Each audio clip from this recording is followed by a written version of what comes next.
আমি ফটো তুলে দিয়েছিলাম, সেটা নিয়ে দুজনে হাসাহাসি করে এবার পার্সোনাল ফটোগ্রাফার উঠে গেছে। পার্সোনাল ফটোগ্রাফার এই তুলছি না তো কিছু, একই আবার তোলা পছন্দ নয়, তাই আবার বলছে মাকে তোলা বন্ধ করতে বল। বন্ধ করে দিলাম। এই দেখো কাণ্ড, লোক চলে আসে, আমি তুলবো ভিডিও। দেখো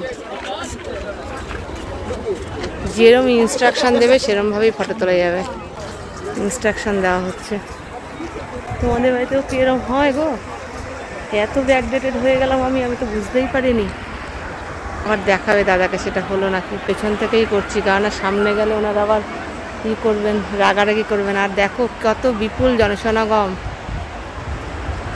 জনসমাগম বলে দিলাম, সমাগম। নাও এরম করে ফটো তুলতে হয়, দেখে নাও তোমরাও শিখে নাও। আমার মতো যারা ব্যাকডেটেড আছে